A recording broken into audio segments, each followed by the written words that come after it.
and welcome to First Timers Movie Club. Yeah, welcome to the club. Woo! I'm Lolo Loren. And I'm Patrick Poe. And this is the podcast where we make each other watch movies for the first time. Heck yeah, it is. That's exactly what we do. We Yeah. watch movies for the first time ever. Yeah. And we're a club We are. for people that watch movies. Yep, and you're a part of it now because you're listening. Yeah, thanks for joining our club. Welcome to the club. We love you so much. All right, usually right now we talk about what we need to have talked about from last episode. Yes. So like housekeeping in general, stuff like that. Yes. Oh my gosh. Yeah. First off, Uh-huh. we failed people in the intro of our last episode. Yeah. We lied to them Oh. about what was screening at Doc Sunbeck in June. Oh, yeah, we did that. Yeah. Yeah. I wasn't sure where you were going, but now I remember. Yeah, I'm going to you lied to me because I didn't know what was showing. Yeah, I misremembered. It's been like a year and a half since we submitted to that festival, and it's been almost a year now since the festival was canceled. Yeah. And so, like, it's just been a minute. Because these films were actually accepted to screen at the 2020 Doc Sunbeck Film Festival. Yes. And it didn't happen. No. And if you don't know why it didn't happen, I'm very confused by you. Yes. Apparently you missed 2020 and the Yes. pandemic that was happening. But so I misspoke. Welcome to 2021. It's getting better. Get a vaccine. It'll be okay. I misspoke. I don't know our own sketches well enough to know what we're showing. Yes. Because what I said was showing was CSI and Everybody Does It, which is Yes. incorrect. We are showing CSI 3036. 3036, CSI 3036. The other film we are showing is Interview Hype Man, which is also Yes. awesome. It's so funny. They're both great. And I understand your mistake because Everybody Does It was accepted to the First City Film Festival Yes.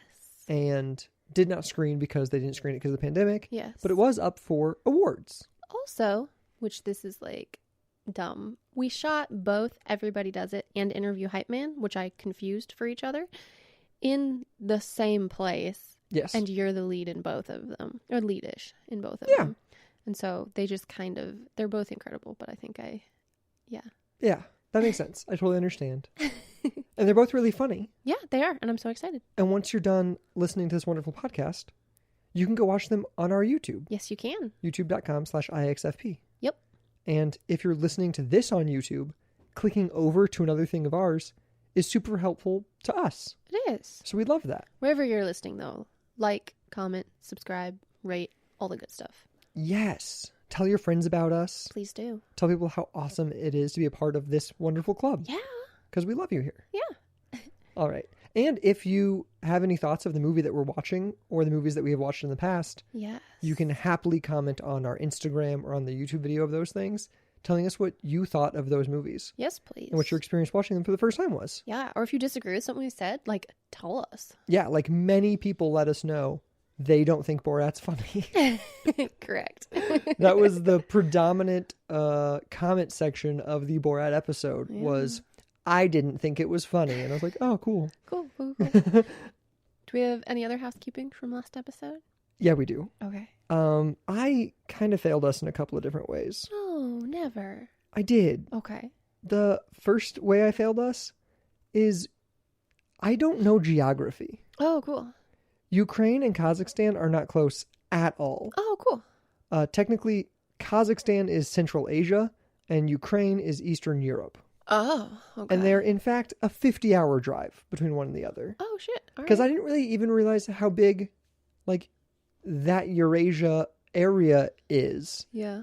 until I, like, literally did Google Maps, like, drive Kazakhstan to Ukraine. I was like, oh, it's like going from New York to California. Gotcha.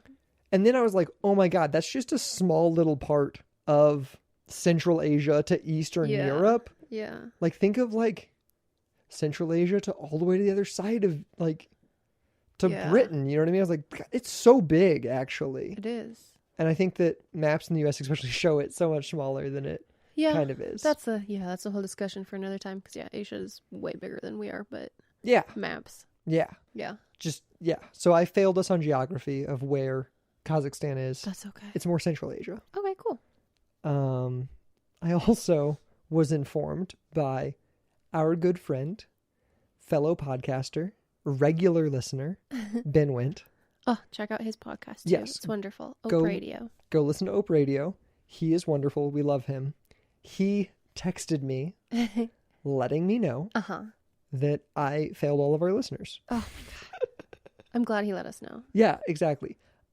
So, and I defend my failures. I said that Larry Charles hadn't done much before Borat. Uh-huh. I didn't do my research well, and I think that that's okay. No. I only looked at his directing credits on IMDb. Gotcha. So he hadn't really done much directorially before Borat? Kind of. Okay. So I failed in two different ways. Okay. One is that in the directing credits on IMDb, there is just one feature film before Borat. Okay. It's like, boom, that movie, Borat. Okay. So I was like, oh, he's never directed anything besides this one movie, and they did Borat, Yeah. and they did a bunch of other shit. Well, IMDb moves television shows based on what year they ended. Oh, okay. So he directed TV before Borat? And he directed Curb Your Enthusiasm, which just came back recently. Oh, so it was way further up in his credits. Yeah, so I thought, oh, I guess he's just directed like recent Curb Your Enthusiasm. So he actually was doing Curb Your Enthusiasm already prior to Borat. Yes. Gotcha. And I think that that perfectly makes sense for the style filmmaking that Borat is. Definitely. Yeah. Because Curb is 100% improvised. Yeah. With all actors, but still an Yeah. improvised comedy. Yeah. So that was kind of a mistake. I also didn't look at his writing credits. He's very, like, steeped in comedy writing and wrote many episodes of Seinfeld. So he's like a Gotcha. comedy dude. Yeah. I said he hadn't really done anything. And Gotcha. Ben Wint corrected me. I'm so glad he did. Me too. Now we know he was a Seinfeld writer and a Curb Your Enthusiasm director and just all over in comedy. And then he did Borat. Yes. Cool. Well, I'm glad we cleared that up and I learned something. Yeah. And you learned something. Yeah. And when you're done listening to this, go listen to Ope Radio. Exactly. Cool. So that's most of what I wanted to talk about. Cool. I also want to talk about, even though it has nothing to do with this podcast, it has nothing to do with anything important Yeah. or any of the movies we watched recently. But I just want to talk about a movie that we watched recently Oh, okay. that we both loved. Yeah. I want to tell people to watch it because they can go have their first time experiencing this movie. Yeah. They should go watch Barb and Star Go to Vista Del Mar. That is true. They should. I thought it was so funny and not many people know about it. I'm assuming most of the people listening haven't heard of it before. Yeah. And so I just wanted to be like, go watch this really funny movie because we both loved it. It was incredible. It brought me so much joy. It was exactly the pick-me-up, like, stress-free, joyous experience I needed. Yes. Yeah. It was fun. It was goofy. It was strange. It was. I loved it so much. It's written by Kristen Wiig and her writing partner from Bridesmaids. Yes. Starring the two of them. Yes. And it's just goofy fun. Yeah. And it didn't get its shot in theaters because of the pandemic. Yep. So it's out on DVD now, out on Blu-ray. There's a Target exclusive with a weird lentacular cover that like kind of changes and moves. And it's got extra special features. Which is, of course, what we have. Yeah, I had to buy it. And I think you should go buy it, support this weird comedy that not many people got to see. Yeah, it's incredible. Yeah, so I loved Barb and Star, Go to Vista Del Mar. I'm too. planning on making Lolo's family watch it on my birthday because we usually hang out and like watch movies and stuff. And I think that's a great movie to watch with I them. think it's a great choice. Exactly. Yeah. So go watch Barb and Star. Yeah. After you listen to this and then listen to Ope Radio and maybe watch the movie we're watching today. Yeah. Which is where we're at. So yes. What are you showing me today, Lolo? Today, we are going to give 2.5 hours of our life to watch Amadeus. Which I haven't seen. And I have seen a lot. Like half a dozen times probably. Yes. So before I tell you about it at all, what are you expecting of this evening? Do you have any preconceived feelings or thoughts about what this movie is? Okay, so my Amadeus experiences. I've seen like before meeting you. Yeah. I'd seen that cover of the DVD and like that poster. Yes. A million times and was like, that looks interesting. Yeah. I really love its poster design. Yeah. It's very intriguing. It draws you in. I had no clue it was about Mozart Amadeus. I didn't know that was his name. I just was like, that looks cool. And it's got like the Academy Award laurel across the top. And so you're like, oh, I'm going to need to watch that someday. Yeah. Because like I'm a weird movie buff. Yeah. And I'd always kind of meant to purchase it on DVD so I could watch it. Yeah. And then just never got really around to it. There's a lot of movies. There's so many movies. And if you've seen any of our Instagram posts, you know that we have a lot of them. We do. But I still don't have all of them. No. So that was kind of my pre-Lolo experience with Amadeus. Gotcha. Then Yeah. I started dating you. Yeah. And you claim it as one of your favorite movies. I do. And I don't know. I just got That's a lot of pressure. Yeah. Yeah. Which, I don't know. You've watched a lot of the things that are like my favorite movies. Yeah. But I don't know why I'm so nervous to watch this movie. Because, like, what if I don't like it and you love it so much and, like, your family quotes it sometimes because they've all seen it like a billion times too. Yeah. And I'm just a little... it makes me nervous. Well, I promise not to divorce you if you don't like it. Good. And especially when we like first started dating. No, that makes sense. You were like super intimidating and you were like so cool with like so many like cool ideas and opinions and like you had cool taste. So I was like, oh, what if I don't have cool taste like Lolo? And then you got to know me and you were like, oh, wait, she doesn't have cool taste. So it's probably not a good movie. No, now I've gotten to know you and I'm like, oh, she likes My Blue Heaven. Like, that is an incredible film. yeah, no, it was so much fun. That is also one of my favorite movies. But no, so like I was really intimidated by it. Yeah. And then like it kind of grew more and more as just because we've been together now for a decade. Yeah. Ooh. We have. Which is wild to say. Yeah. Because like we were like Yeah. 19, 20. Yeah. And now you're old. Yep. 'Cause you're like 29. Mm-hmm. Yeah. I'm not yet. I'm No, young. you're not. I'm such a cradle robber.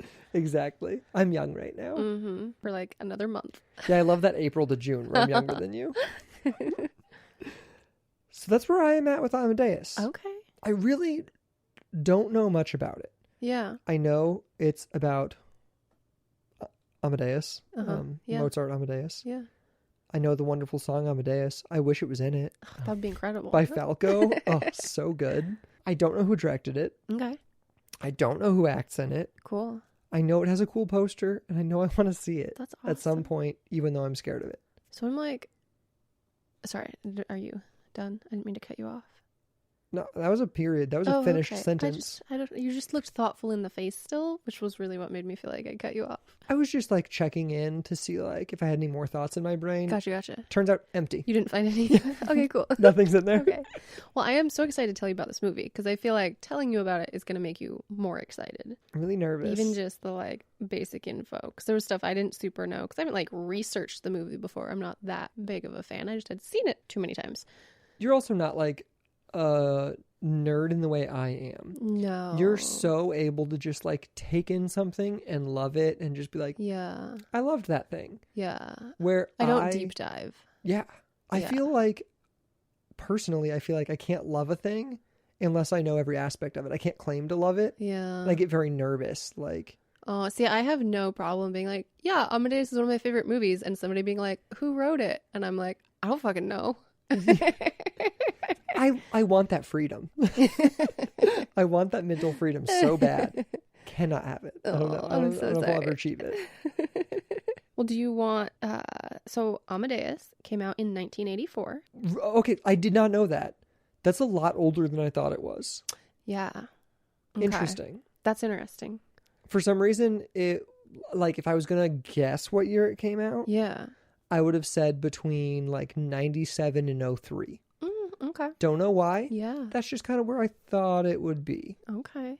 Do you want some 84 context or some basics of the film first? So I want some context about like 97 to 03. No. That's not what we're talking about, Patrick. That's not when the movie came out.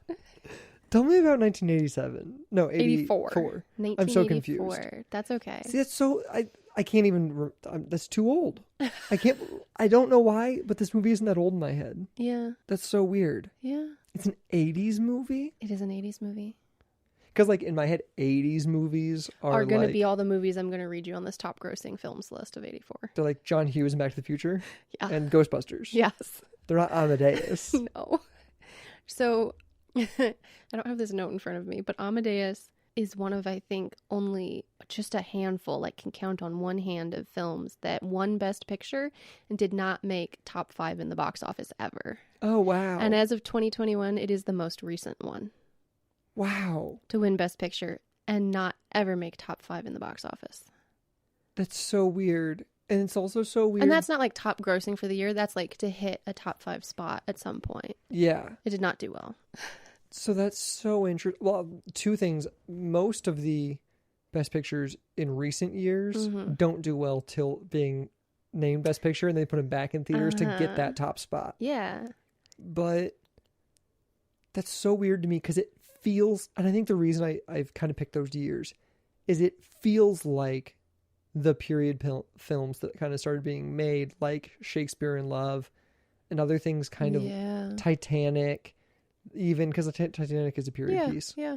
That kind of were the like Oscar grabby movies. No, this movie in 84, like the director could not get a studio. No big studio would touch it. They refused to make a biopic about a classical musician. They thought it was just dumb as fuck. Yeah. Well, I mean, in 84, that makes sense. Yeah. Because no one was making these weird biopic movies like they do nowadays. Yeah.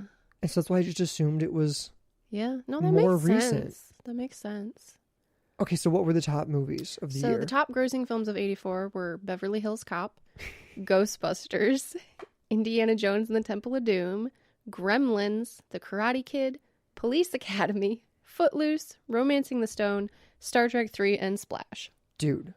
So like a great year. 1984. Like, the best year ever. is such a good year. Yeah. Did you know Beverly Hills Cop is the highest grossing action comedy of all time until Deadpool came out? That's incredible. Yeah, that's just a fact I have love in my that. head. Just some... Which I've never seen it. Oh, cool. Yeah. Me neither. Some other just like notable films from that year. Just like 84 was a crazy year of all these movies, none of which are anything like Amadeus. This is Spinal Tap, 16 Candles, The Neverending Story, Revenge of the Nerds, and Purple Rain. Oh, and The Terminator. Yeah. Like, it was a crazy year, but also like this very long biopic had no chance against all of those. Like, obviously you're gonna go see Terminator. No, those are like blockbuster hits. Yeah. That's so crazy. And that's, yeah, I think this is once again why I don't think of Amadeus as an 80s movie. Yeah. That's strange. Yeah.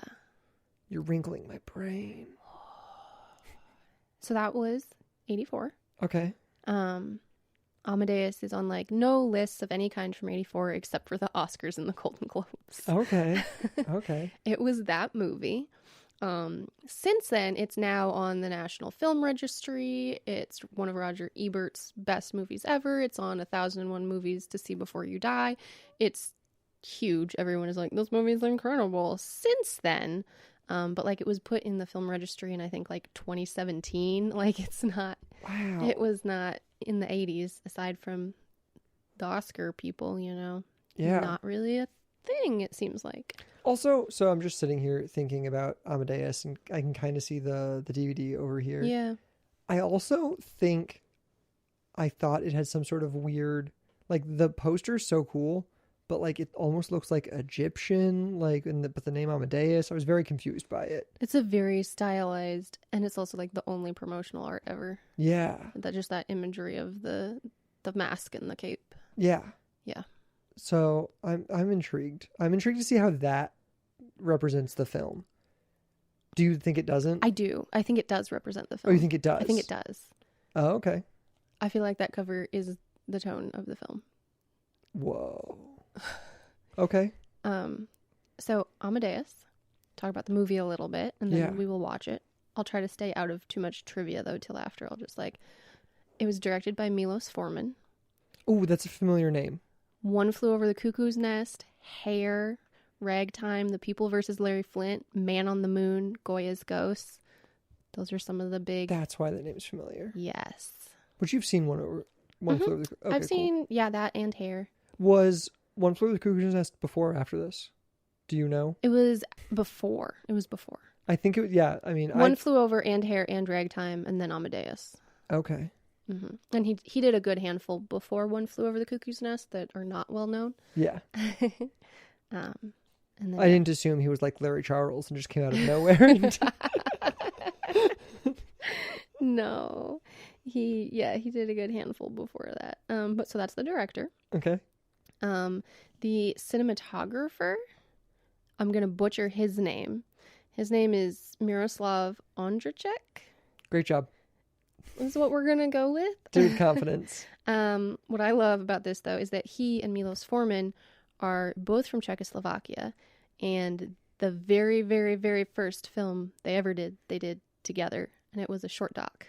Oh my gosh, in Czechoslovakia? I don't know where they did it, but they're interesting. Like forever long. And Miroslav Ondracek has DP'd a lot of Milos's films. Wow. And he that's DP'd cool. this one as well. He also seems like a really cool guy because in addition to having done some like Amadeus type movies where like the cinematography and whatever, he also did a bunch of shit like Funny Farm and A League of Their Own, and he did the FX. Oh, okay. So he's also like, he's all over the place. He's done a lot, so I just wanted to mention him. He's very cool. I've never seen A League of Their Own. Oh, it's a good one. We'll do that too. Yeah, we need to. But so they'd been working together since 1964. So they were already 20-year buddies when they made Amadeus together. Jesus. Yeah. So you're going to know the writer also, though, because it was written by Peter Shaffer, based on his own play. Peter Shaffer is in Equus. Yeah, no, I know. Yeah. I've been in Equus. I know Peter Shaffer. Yeah. Well, I was saying for other people, too, because Equus is his most famous play. Also, Amadeus was on Broadway, and he adapted it with Milos Forman, although Milos is not credited for the screen. Gosh. I think now that you say it, I knew that. Yeah. Okay. Yeah. Cool. Yeah. Oh, man, this is going to be heavy. I just do you just now knowing all of that feel like that cover probably represents the film? Yeah. Yeah. I assume this is going to be heavy. And so then the two lead actors. The lead actor is F. Murray Abraham, who plays Salieri. And we've seen him in quite a few things actually, but the thing we've seen him in most recently is Mythic Quest, in which he plays C.W. Longbottom. Oh my God, for real? Yeah, that's F. Murray Abraham. Oh, that show is so much fun. Like, I know nobody has Apple TV. But Mythic Quest Raven's Banquet is one of the best shows on television. And Abraham's incredible in it. It and Ted Lasso make it worth getting Apple TV. Yeah. So, like, do it so you can watch those two shows. They're so much fun. They're so goofy. It's like what I want to make in a television show. It's perfect. Yeah, it's incredible. Oh my God. He's like the lead. That's so fun. He's also Mr. Mustafa in Grand Budapest Hotel. Oh, okay. He's Omar in Scarface, which is one of the leads. I don't remember Scarface that well. I'm sorry. That's okay. He's around. He's done a ton of TV. He's around. No, he has 127 acting credits. That's amazing. That's how I want to be someday. He's just in everything. Like if you name a TV show, he's been on it. That's good. Just keep working. That's what I want to like. Yeah. I mean, he's incredible. Like I want him on my TV show. Like he's so funny. He's so great. He's so talented. And then Amadeus is played by Tom Hulse. Okay. Which there was a lot about casting Amadeus. We'll talk more after about the weird casting options. He's in one of your favorite movies. He's in Stranger Than Fiction. He's Dr. Kegley. But I don't know who that character is. Stranger Than Fiction doesn't really have leads besides like the 5 leads. Gotcha. So he's barely in the movie. He's, I believe, I don't remember well enough. He's big roles in Parenthood and Animal House. And he's done a lot of voice acting. The TV show or Parenthood? The movie. Movie with Steve Martin. The movie. Mm-hmm. Okay. Yeah. Cool. Yeah.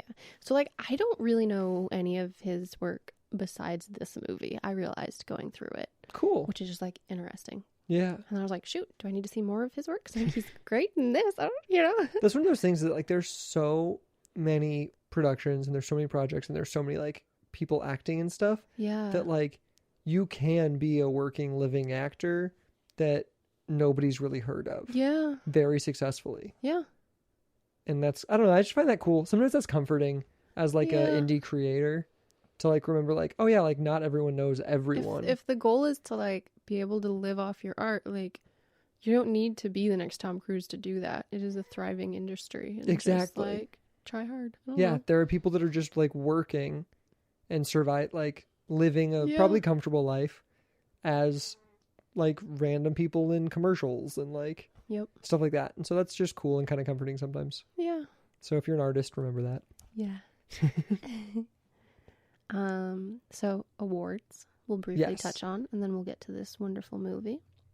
It won both the Oscar and the Golden Globe for Best Picture, Best Leading Actor for F. Murray Abraham as Salieri, Best Director, and Best Adapted Screenplay. I love that Golden Globe, Academy Award winning actor F. Murray Abraham is now just like the kooky old dude in Mythic Quest. He's incredible. Like so like the goal is to be one of those surviving people that no one's ever heard of, but to be that guy is the dream. Yeah. Like that's amazing. Yeah. So also, just because this is like interesting and not a thing we see a lot of anymore, we've talked about it on our Oscars podcast we did on our Patreon also, is that F. Murray Abraham and Tom Hulse were both nominated for Best Actor at the Globes and the Oscars. And in a lot of the trivia, they're talking about how that's not a thing that happens very often. So that is interesting because in our Patreon exclusive episodes for the Oscars, we're discussing the leads from Judas and the Black Messiah being dual nominated for Best Supporting Actor. Yes. Because they both have a better chance of getting the nomination and then both a better chance of winning. Yes. But it's interesting to put them both up for Best Actor. Is like super confident. Yeah. Like they're like, no, they're both good enough to win a Best Leading Actor role. Like, yeah. Yeah. That is something I found interesting about this movie when I finally met you and your family and you guys were talking about this movie and learning that Salieri is the lead of the story. Yes. Was super interesting. And I kind of know the general plot because of 10 years of talking about this movie. Sure. So I know what happens. Yeah. Kind of. Yeah. I know it's about, spoilers everyone, it's a 25-year-old, like 30-year-old movie. Yeah. It's fine. But I know it's like about Salieri and Amadeus's like rivalry and that Salieri can never compete with the best and he's constantly comparing himself and it's kind of that comparison fatigue and like envy and how it ruins you. Yeah. But I haven't seen it, so I'm excited to see it play out. But that's so interesting that they put them both up for Best Actor, and then Salieri won at both award shows though. Oh yeah, true. Well, it's because it is Salieri's film. Yes. Supposedly. Not supposedly. After the release of Amadeus, though, and as Amadeus, the film became popular, there was a huge spike in people listening and interested in sales of Salieri's music. Oh, well, definitely. Even though he had, up until that point, pretty much disappeared unless you were like a classical nerd. Like Salieri was not a name anyone really knew until Peter Schaefer was like, oh, I'm gonna... Yeah. That's fun. That totally makes sense. Yeah, it really brought him back as a composer. I'll probably feel the same way after I see it. And in order to be like a Amadeus nerd, I'm going to have to listen to a bunch of Salieri pieces and a bunch of Mozart pieces and really like understand the comparisons. Yeah. I'll just hit the other Oscars at one real quick because those were just the Globe Oscar overlap. Yeah, sorry, I got distracted. No, you're good. It also won for Best Art Direction and Set Decoration, Best Costume Design, Best Sound, Best Makeup, and it was nominated for Best Actor Tom Hulse, obviously, Best Cinematography, and Best Film Editing. Wow. How many nominations is that? 11. It's a lot of nominations. How many wins? Nominations. 8. Fuck. That's a pretty good... pretty good sweep. Yeah. Yeah. Yeah. Do you know what it was up against? What the other noms were? For Best Picture, it was up against A Passage to India, The Killing Fields, Places in the Heart, and A Soldier's Story.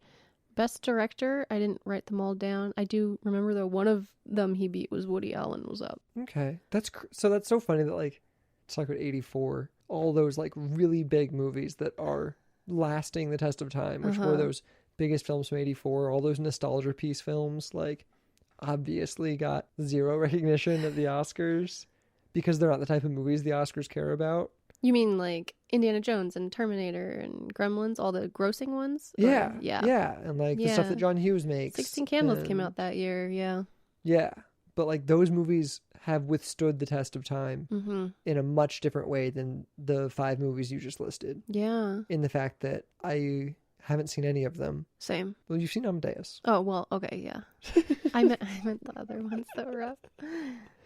And like, yeah, I'm only watching Amadeus because it won, but a bunch of other reasons. Yeah. But it's just interesting what stays around and what we put like value on in awards, but also like what definitely has actual like lasting value. I don't know. Yeah. No, because like I enjoy watching like the Oscar movies, like all of them this year, and like movies like this. There are some that are my favorites, but also like, yeah, but like I want to like make John Hughes movies and like nonsense action movies. So yeah, I want to make Indiana Jones. Same. So all right, well, I think that's all the info I'm going to share before the movie. I'll save the rest of the trivia so we can talk more in depth about it after the film. We have been doing movie-themed snacks or treats for a lot of our episodes. Yeah, we always do. I don't know why you thought that was a weird way to lead into it. Well, we always do a movie-themed snack or treat for our episodes. Yeah, so like if you were going to have an Amadeus watch party, yes, we've got a treat idea for you. We do. So Patrick, we were talking about what we should do, and I was like, well, we should have, if we can do it or figure it out or it's obtainable or make it, we should have nipples of Venus. Yeah, and so I'm the like cookie one in our household. Yes. Lolo doesn't really like operate in the kitchen. And I was busy all day today. And she's a much busier person than I am. I have a lot more free time. So Lolo enlisted my help on this one. Yes. And she was like, I've got an idea. I just don't know how impossible it is. Yes. And I was like, well, we can try it. We can figure this out. Yeah. And she told me what to make. And I have no clue it's relevant to this film. Yeah. Lolo thinks it's a very cute thing. And the people that have seen it should understand this thing. I mean, I feel like if I had just said, our movie treat is Nipples of Venus, anyone who's seen Amadeus would have known we were going to watch Amadeus. Wow. That's okay. So, yeah, see, like I have no... Interesting. That's so, so what Nipples of Venus are, they're these weird little truffles made with chestnuts. Yeah. And they're covered in white chocolate. And then you dip a bit of like pink frosting on the top. Yep. So it's a white tit with a pink nipple. Yep. That's the goal. Yep. I haven't seen them yet. Patrick won't let me see them. He made them while I was gone. So the first challenge is finding chestnuts. Oh my God, it was so impossible in May in Kansas to find chestnuts. Yeah. Ugh. It took a multiple Target runs and because no grocery store had it. Yeah, it was a big ordeal. Yeah. But we found chestnuts. We did. And I had never seen a chestnut opened, I learned. And I think this is part of why I had trouble making these things. The chestnuts that we have, they're very moist. Oh. I don't know if they're supposed to be this moist, because like I think my truffle turned out a little too moist because of how moist my chestnuts were. Oh, cool. But they look disgusting. Oh, cool. So I'm gonna bring you one. Okay. So they're in this little package, and like I said, they're very moist. They've kind of dried out. Noise. They've kind of dried out a bit. Okay. But they look a lot like the inside of an acorn when you break it open. Yeah. They're very brainy. Yeah. Oh. They don't taste amazing. You can bite that. Not great. I don't love it. Mm-mm. No. Sorry if you have misophonia. This is a terrible part of our podcast. It's not great. No, they're disgusting. Which the bag says they're great for baking, stuffings, soups, toppings, desserts, and just, of course, snacking. which Lolo is now just snacking on it. I wanted to eat it. I mean, it's not a nut I would buy again when I was craving nuts. Yeah, so that was my first interesting experience making these. Okay. And I don't know if they're supposed to be this moist because, like I said, my batter was really moist. Yeah, I'm sorry. They didn't form great balls. Okay. To make my first truffles. Okay. And then I had a really hard time covering them in the white chocolate. Yeah, if they wouldn't form balls. So, I got like maybe 2 good ones. Okay. 2 that look okay. Okay. Not even good was too far. I got 2 mediocre ones. Oh my gosh. And then we've got a couple that definitely aren't nipples of Venus. Oh, okay. Because like the statue of Venus is very perky. No. Oh, okay. It is very it's made of marble. It's white. Yeah. A lot of these are more of a brown. Oh. I was picturing just that like they didn't hold their shape. They were so moist. So they weren't round. Oh no. As I was trying to coat them in the white chocolate, the black inside was fading through. And so they're more of a brownish breast. Gotcha. That's good. That's fine. Yeah, they're just different breasts. Gotcha. They're not Venuses. Gotcha. And like I said, most of them look horrendous. Cool. I made a lot of them. I think maybe if I did it again, I could get a little bit better. But I'll bring you the tray. Okay, I'm excited. I'm so excited. Oh, I love it. It's horrifying. Some of them look like alien monsters. There's like 3 that look okay, though. When you were like, some of them are kind of brown, I was like, that's fine. I'm not picky about the color of our nipples. I don't know. But no, they are also odd shapes. There's like 3 that are okay. No, you got some really nice ones in there, too. Thank you. Now that I've tried just plain chestnuts, I'm less excited to try these. But you did really good. There's some very pretty ones there. Yeah. So I've realized today we've done a lot of these and we've been like, we'll post pictures on our Instagram. Yeah. We've never posted a photo. Never. I don't know why I say this. I just feel like this will end up being the first time we post a photo is me failing. We can just really quick just drop all the other photos first and then post this. I was like, I know this will be the time someone remembers like, oh, we should post the nipples of Venus photos. Because Patrick's a big failure. Not like the cannolis he succeeded at. Your cannolis were beautiful. We'll post that first. Or like the mixed drinks that have been delicious. Oh, those were also great. No, we'll do the failures. The nipples. I love it. I absolutely love it. I'm so excited to watch this film and try these. Wonderful. Let's put the DVD in? Yep, let's watch Amadeus. Do you want me to do the thing? Yeah, do the thing. This is Amadeus. Yay!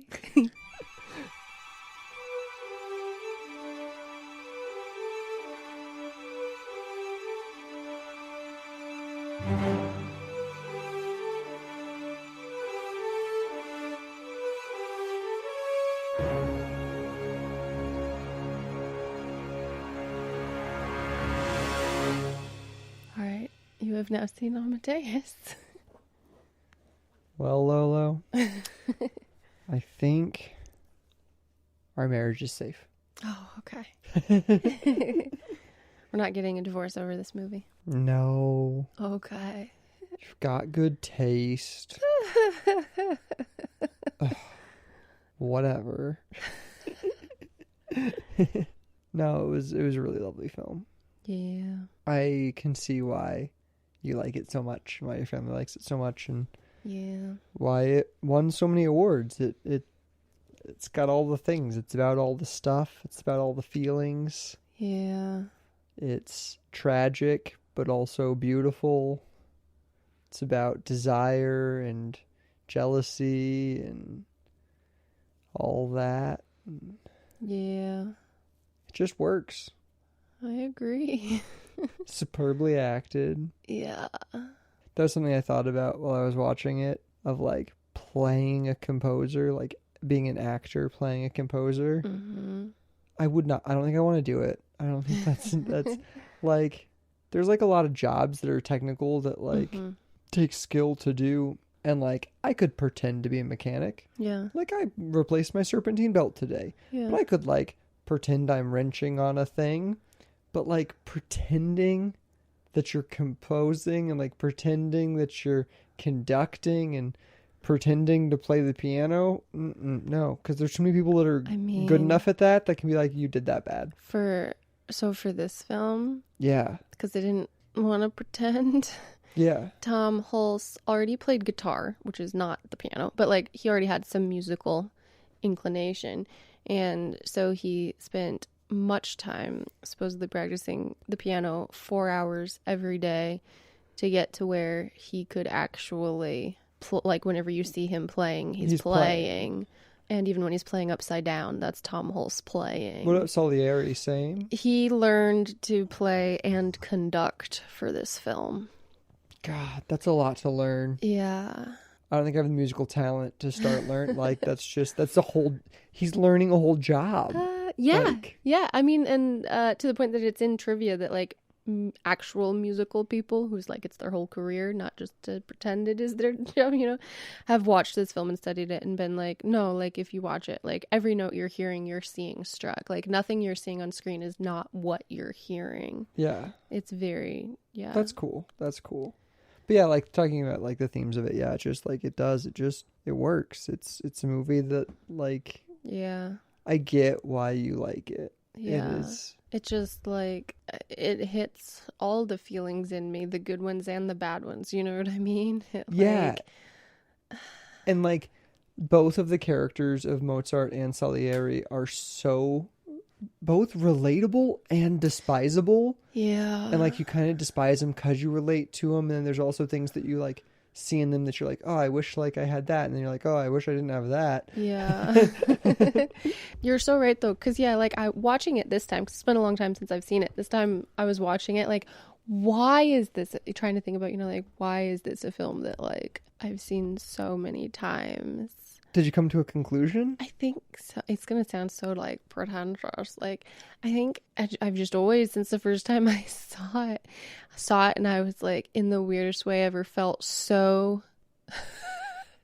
like seen and represented, and like other people feel the way I do, but also seeing like in this film the sides of me that I think all of us as artists and humans have that are bad. Yeah. And all the things that like I wish I wasn't, but like, yeah, seeing like the jealousy of Salieri, yeah, but also like the drive he has and like the desire to be the best, like is so relatable. Yeah. And then you're like, oh God, am I gonna kill Mozart to be the best? Like, yeah, but also then in Mozart that like he's so arrogant, he's so talented, but he's also so arrogant and so incapable of like being a human and functioning though. Like he has no balance, and like they both have just such flaws. Yeah. And such passion and drive and talent though, both of them. Yeah. Because like Salieri said at the beginning, he also wrote like 40 fucking operas and was the court composer to the King of Austria. Like he was also he was considered like, the best in Vienna. Yeah. Yeah. They were both very talented. It's tragic. Yeah. It's truly tragic. And yeah, like you said, it's so relatable, which is terrifying. Mm-hmm. And then, like, it really drives home the terror of it in that last moment in the insane asylum. Yes. As he's like, I'm the king of mediocrity. Yeah. And then you get the laughter from Mozart, and you're just like, oh, yeah, this is an insane game. Yeah. Yeah, because all his jealousy drove him to like, it didn't serve him to try to compete with Mozart and defeat Mozart. It did him no good. Yeah, that's a really good point. Yeah, because it's also showing like how pointless everything that motivates Salieri against Mozart is, because he only drives himself to insanity. Yeah, because like it's not like their competition with each other made them better. There was plenty of room for both of them to be composers and to be successful. Yes. Which historically, the only thing some people are like, is that there was no evidence of anything beyond friendly rivalry between them in real life. But, who knows? Yeah. Friendly rivalry is where it sprang from. And Mozart did die very young. Yeah, I mean, obviously Peter Schaeffer's taking creative licenses to tell the It's a story. what if historical fiction. It's so well done, though. Yeah. Because, like, I think a lot of people, myself included, are like, once again, it's like old people that are dead talking about music, so who cares? But it's the themes and those elements that are underneath it that are so beautiful. And it's so beautifully done in that it doesn't feel like it's just like old people talking about this thing that doesn't matter. Yeah. It's one of the most interesting biopics that I can think of. Like, I would agree, because with this, Schaefer managed to create something that isn't just a somewhat fictionalized biopic. It's also, what he did is he created a story, though, that is so relatable. yeah. And personal for anyone watching. It's not just a voyeuristic look at this person's life here, A to B to C. It's But it also masterfully tells you the story. Yeah. Like, you understand where Mozart came from, you understand where Salieri comes from, you understand where their inspirations come from, why they write the way they write, Yeah. how they write each of their pieces, and how they came about. Yeah. And then how Mozart ultimately dies, and, like, kind of what maybe happened to Salieri. Like, that's probably fictionalized. I think so, but... But, like, that's a lot of information to get across in 2.5 hours. Yeah. And I don't feel like I'm confused about it. I didn't feel bored at any time. And even in that, the film tells you a lot of those important emotional stories through their own compositions. Yeah. And in nearly any other film, if we'd had these long musical moments of just montage, is the best way to put it, I would have been like, that was a bit much montage. But, like, it works in this movie somehow. Yeah. Like, does it work because, like, Salieri and Mozart's music is so good, or does it work because the film just crafts it beautifully? Does it work because the actors are so good at their jobs? Like, who knows? Or does it work because of all of those things? Yeah. But, like, it works, which is so strange because it tells you a lot in these very minimal scenes of, like, you watch Mozart conduct the opera. Like, you watch him conduct like 4 operas. Yeah, you do. And you watch Salieri conduct an opera. And you watch people watching opera. You also watch Salieri just look at Mozart's sheet music for a large portion of the film and listen to it in his head. Yeah, or you watch Mozart write on sheet music and think songs in his head. And you still get all of the emotion and all of the narrative through that. Yeah. And that's masterfully done. Yeah. Not many filmmakers, editors, composers, like actors, writers could convey all of what this film conveys in 2.5 hours through these very small moments with very little dialogue. Yeah. And, like, there is narration, but it's not, like, overly used. And it's not, like, forced, because a lot of times that we discuss that narration is a lazy, like, filmmaking device. Yes. And that's because often it is used in a way of being like, fuck, I've got a lot to explain really quickly. I guess I'll just have somebody, like, say it over top. Yeah. And, like, I've done it. Like, Yeah. Oh, She Loves Me, She Loves yeah. Me Not did it. So we did it in our movie. And, like, sometimes it is a lazy narrative device. But in this, it isn't. Yeah. In this, it's important. And it's its own story in itself. And because it's him grappling with God in it. Like, literally talking to a priest, which is so beautiful. And so Peter Schaefer, because, like, Equus is all about a man grappling with God also. And I would love to read this play. I'd be now I have to go do that because I have to deep dive, like I said in the intro. Yeah. I do know a big change from the play to this is they expanded Mozart. Okay. Because it was even more just Salieri, it sounds like. It's a very stylized play. So they expanded Mozart, added some characters, and adapted Salieri's monologues. I'm sure. I got to read it. Yeah. I mean, I love Peter Schaefer's writing. Yeah. and I loved this movie. Is incredible, and he's the sole credited writer on this as well. Yeah. So I've got to go read Amadeus. Yeah. Something I also thought of while watching it is, who, besides the actors, which I don't want to be, who else I wouldn't want to be when making this film? The composer. Oh. Like the person that has to musically decide where things come in and out and what it is. And is it all Salieri and Mozart's music? Or 100%. Nothing was written for the film. Okay. That's interesting. Is anyone credited as being a composer? I don't think... You don't think so? I don't know if the word composer is used or what.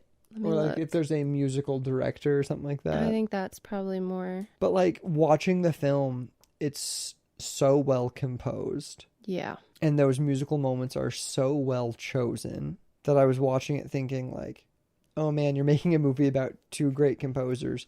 How do you choose where and how to use musical composition, to accentuate a point?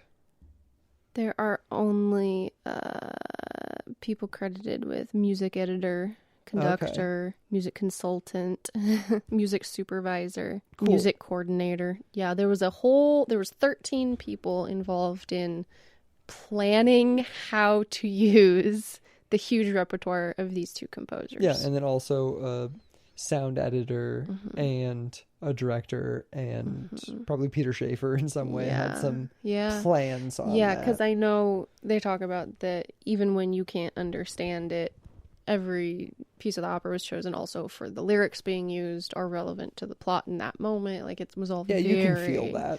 Yeah. And a lot of the opera, even though it's opera, so sometimes it's hard to tell, is actually in English for this. I noticed that. So that's another thing that's interesting in preconceived notions and such, is that I don't really care about opera, or I didn't really care about opera. Now I'm kind of interested. Yeah, but you got a deep dive. Yeah, well, I've never seen an opera. Yeah. I previously was like, meh, not really my thing. Classical music, not really my thing. Will I care about Amadeus? And the answer is yes. Yeah. If you don't care about opera, if you don't care about classical music, if you don't care about old people in wigs, Amadeus's themes are universal. And that is why it won Best Picture in 1984. Like, yeah. It's a movie that speaks to people. Yeah. It's why it's one of your favorite movies. It's why your whole family has seen, like... Yeah, it feels so personal. Yeah. Which is what good storytelling is. It doesn't really matter the setting. If it's good, it still feels personal to everyone watching it. Definitely. So just talking about some of the operas being in English, a thing Milos Forman did that I think is cool, is he was very anti any of the actors doing an accent not their own. I had a thing about that. I wrote a note about that. It's so interesting to me that, this film, and I feel like a lot of period pieces made earlier, like nowadays, that's the thing, is that now, if this movie was made today, we would be discussing like, oh, did they choose to have all the Italians speak Italian and the Germans speak German, and then is it all translated? Is it all subtitled? Like, how are we going to convey all these different people speaking all these different languages? How are we going to do all this? Like, they would overthink it, I think. Yeah. And this film was just like, we're not going to think about it. Milos Forman said it's because he wanted his actors to think about acting. Yeah. And he thought the acting was more important than anything to do with languages. He also, the operas that are in because they're in Austria where they speak German, right? Yes. Anything that would be in German, he wanted in English. Because he wanted you to feel like, because that's what we're experiencing is from the point of view of German speaking. Yeah. Location. Because there is a couple of times where they speak Italian. Yes. And the operas that would be in Italian are still in Italian because he just wanted you to feel immersed and like you belonged in Austria. That's a pretty smart way of doing it. Because, like, as they're discussing the lyrics to the Requiem, they're speaking in Italian. Yeah. And then they translate it into English, which them is German. Anything German is in English. And he just didn't want people to speak in an accent not their own as much as possible. I also like the way that probably Peter Schaefer handled language in it, in that it's all kind of in a common 84 vernacular. Even like he says it's in his noodle, like talking about his brain. Yeah. But they also use like hair to like discuss a man, like sir. So like hair po would be me. You know what I mean? Like instead of saying Mr. because Mr. wouldn't have been used. Yes. So like that's just such a... It's a good compromise of using things that they felt like people would be comfortable with the phrasing and understand what it meant, and just keeping it very, though, like accessible and personal in the way they spoke as well. Yeah, it was very interesting and I liked it a lot. Yeah. The only one that was strange was the guy who has a thick Italian accent, because it felt like, oh, like, is he choosing to like do the Italian accent, or is like his accent, or were they like, that guy will have an Italian accent? From my notes, it Everyone did their accent. sounds like most people who have accents, that's their accent. Yeah, it was just the one fat Yeah, it stood out. Yeah, dude. I know who you're talking about. Yeah, he has an Italian accent. And because he's the only one that has like a very distinct accent. Yeah. And he mostly speaks Italian in the piece. Yeah. He stands out as a little strange. Yeah. But it didn't bother me, like, actually. Yeah. I think it's... I loved how they did that. Works. I agree. I thought that was a great decision to It just felt like it wasn't overthought. It felt like it was like, we're not going to worry about it instead of overthinking it. You know what I mean? Exactly. Yeah. Because I feel like it could have easily been way overworked. Yes. Or like Hunt for Red October. Which like Hunt for Red October works. It also works though. It works so well. He just has such a accent. Well, yeah, but no, it's just because it gets made like the style it chose to use and just the way that they do Hunt for Red October works so well, but it is so strange because you don't see it in any other movie. No. We can discuss the idea of Hunt for Red Octobering it. Yeah. On the topic of acting, I just want to touch on, because he's incredible. We didn't talk about him at the top, but Jeffrey Jones, who plays the Emperor. Yes. Well, there it is. And too many notes. He's so fun. He's incredible. If you didn't realize, he is incredible in everything. He's also the principal in Ferris Bueller's Day Off and the dad in Beetlejuice. Whoa, no way. Just a couple things that I know everyone will know. That's crazy. Yeah. He's a comedic genius. Whoa. I want to rewatch Beetlejuice now. I know, right? Jeffrey Jones, man. That's crazy. Yeah. Yeah, because watching it, I was like, that guy's so fun. Like, he's barely in it, but he's incredible. He's a scene stealer. Completely. Oh, so good. I also love how they just, like, flippantly kind of talk about Marie Antoinette, but, like, kind of ignore it. But like... Yes.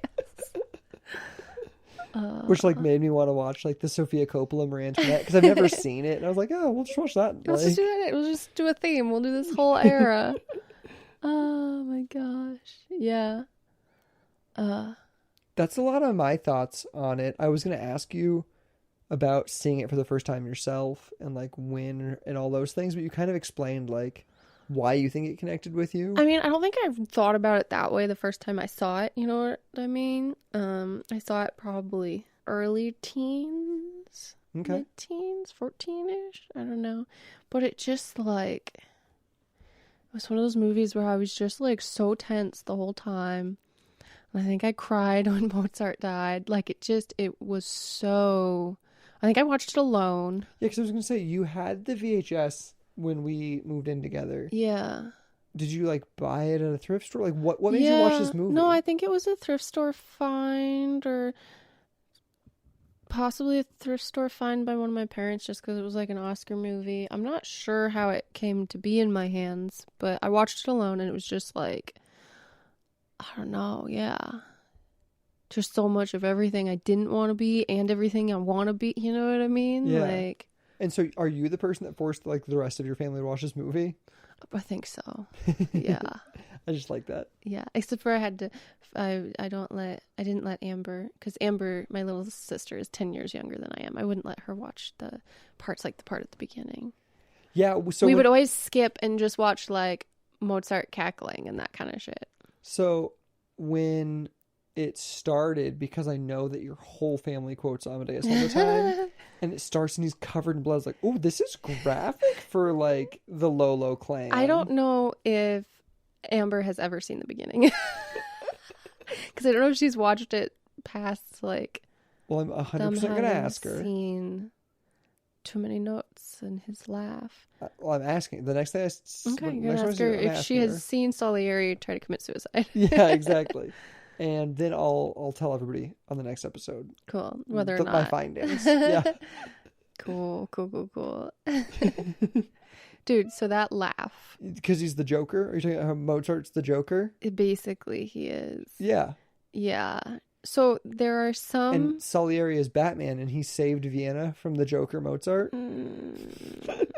I don't know that that's quite accurate. No, so there are some letters rumored that some women wrote about Mozart's laugh being giddy or infectious or sounding like chalk on glass or grating glass or something weird. But these letters, nobody can prove who wrote them. And so people are like, there's no evidence his laugh was weird. But this is like a contested thing in like actual history of Mozart, I guess, which is bonkers. Nonsense. So Milos Forman, the director, told Tom Hulse, who plays Mozart, to just come up with something over the top ridiculous. And that is what Tom Hulse came up with, which he said when they got into ADR months later, which for those of you who don't know, ADR is when actors have to go in to a studio and re-record any audio that was bad on set, captured poorly. Pretty much the entire movie they redo again. Yeah. He said at first he could not find the laugh. Oh, he man. couldn't. It had been so many months, and it was just such a like nonsense. And when you're on set and in the costume, and he said he had to raid the producer's private bar to get the laugh back, doing shots of whiskey to jolt himself into being able to do the laugh again. It's hilarious. Which it is a very like it's a laugh. That's a mood. Yeah, it's a very specific. And like the way, yeah, he seems psychotic for a lot of the movie. Yeah, a little bit. Which is great because then he like works himself to death, literally. Yes. What other trivia you got for me? The entire film was shot with only natural light. Really? Uh-huh. Or like period light, you know, like the stages they lit with like how they would have actually been lit. Just like The Favorite. Just like The Favorite, yeah. The only way they ever altered light was diffusing sunlight. But they never lit with anything that wasn't period or seen on camera or, yeah, completely natural. That's light. cool. Yeah. They shot the whole film in Czechoslovakia. Is that close to Kazakhstan or Ukraine? Where is that? I'm not going to answer that because I don't know. I really failed geography in school. No, but they shot it in Prague because they felt it was a good stand-in for old-timey Vienna, because as you can see, Prague at that point in 1984, they hadn't done a lot of asphalting or electrical wires or anything, and it was still under communist rule when they shot there. Wow. And Milos Forman at that time was an enemy of the state for having become an American citizen. And had already had a film of his banned in Czechoslovakia. Whoa. And had to sign a bunch of papers, and secret police were following the cast and crew the whole time, and he had to go back to his hotel room every night. Had an old friend from when he was there was assigned his driver with an understanding, like, it was very... Twyla Tharp, who choreographed it, said it was very scary. Whoa. And that they, like, most of them felt their rooms were bugged, they were being followed, and that they were filming in one of the opera houses, because they filmed in like actual opera houses Mozart had performed in too. That's which is so cool. Super cool. Like Don Giovanni, I think they said that was the actual theater it premiered in. That's that awesome. They filmed in. But so they did a 4th of July prank when they were filming on the 4th of July.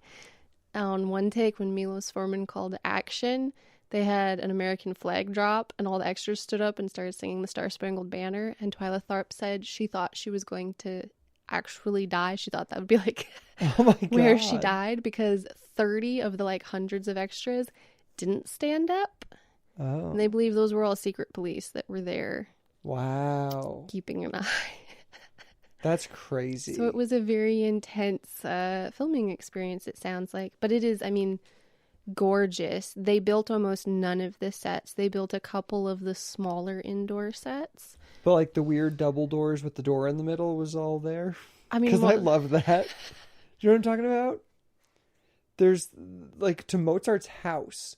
It's this giant double door, but there's also a little door in the middle. Yeah. It's so cool. I mean, I can tell you exactly which sets were built. It was only like That's okay. 3 You don't of need them. to. Okay. If they care enough, they can Google it themselves. They've got the internet. Yeah, probably. I mean, they're listening to this. Yeah. Thank you for listening to this. Yeah, thank you so much. So, Tom Hulse Yeah. says that he based Mozart's Laugh on a very famous director he worked with, but he has to this day refused to name the director. Okay, so at the beginning we talked about Tom Hulse and how we haven't really seen him in much else. Is he still working? Is he still acting? Like, what does he do now? I didn't write down a lot of his films because I hadn't seen most of them. He was in Jumper. Oh, yeah? And has done a fair amount of voice acting, I know, in recent years. It is one of only 4 productions to have won both the Tony for Best Play and Best Picture Oscar. Did you write down the other 3? It's My Fair Lady, The Sound of Music, and A Man for All Seasons. And Amadeus are the only things to ever have the Best Tony and the Best Picture. So Amadeus is the most recent one. Mm-hmm. Wow. Yeah. People aren't writing good plays anymore. Not that are being made into good movies, at least. Oh, that was a terrible thing to say. I feel bad for having said it.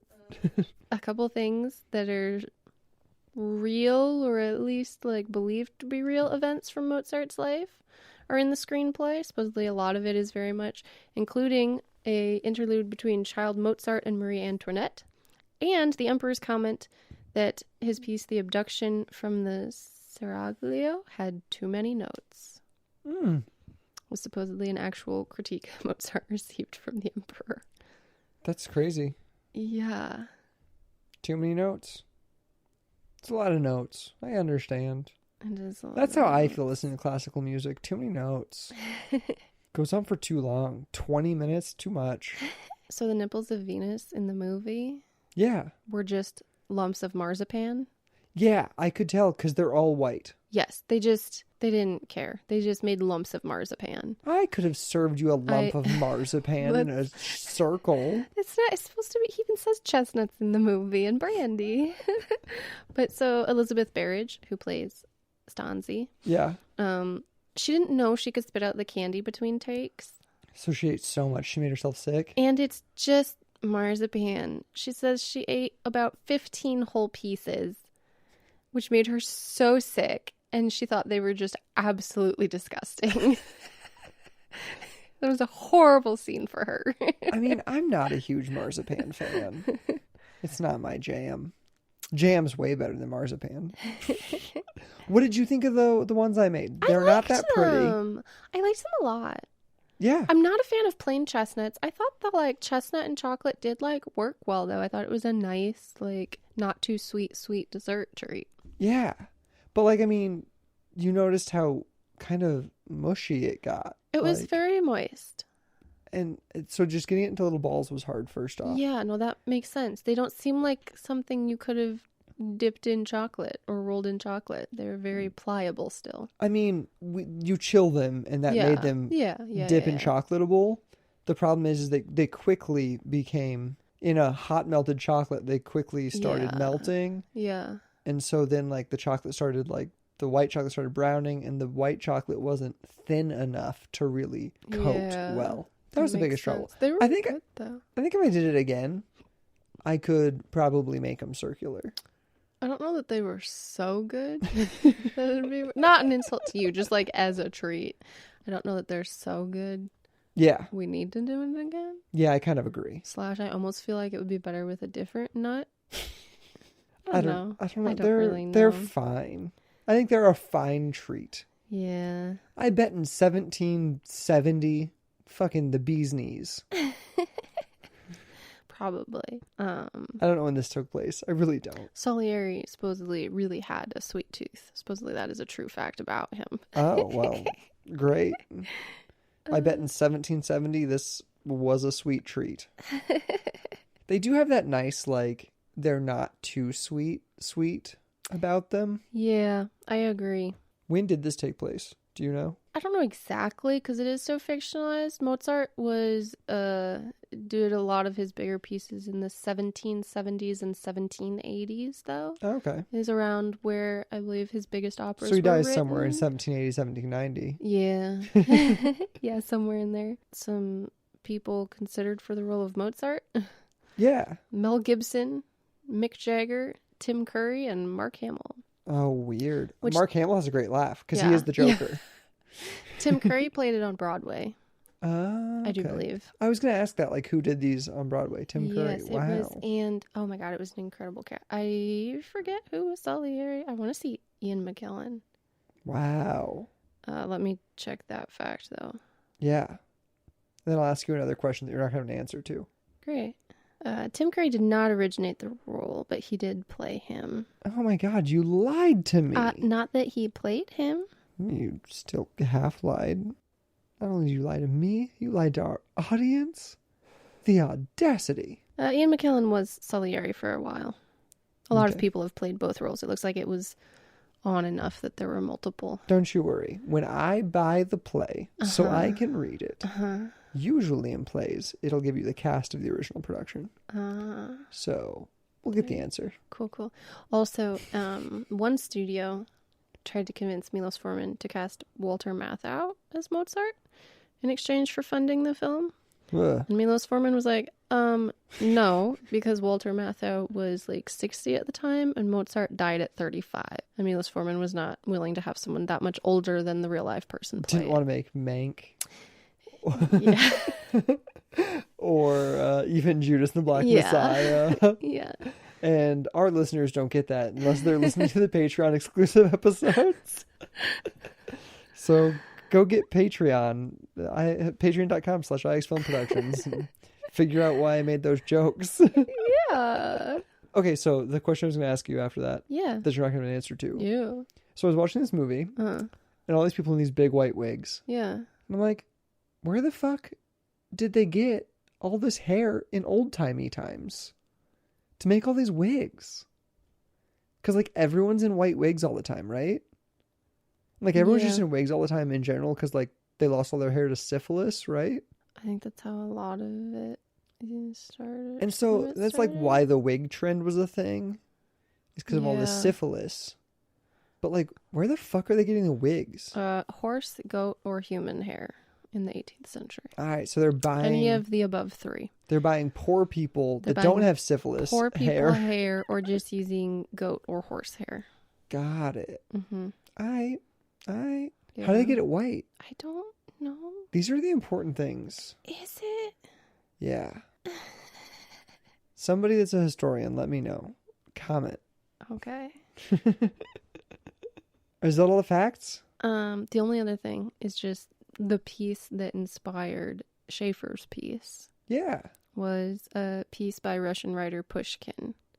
Oh. Had originally had a work about Salieri hating Mozart and being responsible for his death. That's cool to learn. Yeah. So that Pushkin's work inspired Peter Schaeffer's drama, on which this movie is then adapted from. Wonderful. Yeah. Well, thank you for sharing all that knowledge with me. You're welcome. I think that's all my favorite trivia from the film and Well, I can't wait to go read the play. my very limited knowledge of that time period, which is no knowledge beyond, I can't believe you didn't do more research on those wigs. I didn't know you were going to fixate on the wigs. It's a lot of large white hair. Yeah, it is. It was. That they, like, and obviously in this, like, we have synthetic and we have all sorts of, like, ways of dyeing and all that kind of stuff. Yeah. But, like, I was thinking, like, how in the 1700s do they have all that white hair for these big-ass white wigs? Yeah. It's a very important question. Yeah. Most of the costumes, though, especially for the opera costumes, for every opera that they had this from, were designed off of the drawings they have from the original premieres of those operas. That's really cool. Yeah. All right, well, is that Amadeus? I think so. I think that is Amadeus. Well, thank you guys for listening. Yeah, thank you so much. Thank you for being a part of the club. Indeed. I hope if you have seen Amadeus, you enjoyed it as much as we do. Me too. And if you didn't, let us know. If you haven't seen it, let us know. Just comment your thoughts on Amadeus on either our Facebook post or Instagram or the YouTube post. Yeah, and let us know if you know how they made the wigs white. Yeah, exactly. These are the important things. If you're listening on YouTube, click to another IX video, any of our sketches or any other episode. If you're listening anywhere else, please click subscribe, like it, rate it 5 stars, click any of those buttons that matter. Yep, it helps us and it helps other people find the podcast. Exactly. And if you really love us and you want more extra episodes, go to patreon.com/IXFilmProductions. Yes, we did episodes on all of the best Oscar picture nominees this year. And we've already got another exclusive episode recorded. Yeah. That I need to edit and put out soon. Yeah. Because it's actually beyond when I wanted to put it out. Ah, that's okay. It happens. Yeah. But that's happened. And then we've got other exclusive episodes coming soon, hopefully, that we're planning right now. So lots of cool stuff on our way. Indeed. And we've got some cool sketches we're filming soon. So excited. Very excited for a lot of things. So we will talk to you all later. Cool. All right. Love you. Love you. Bye. Bye.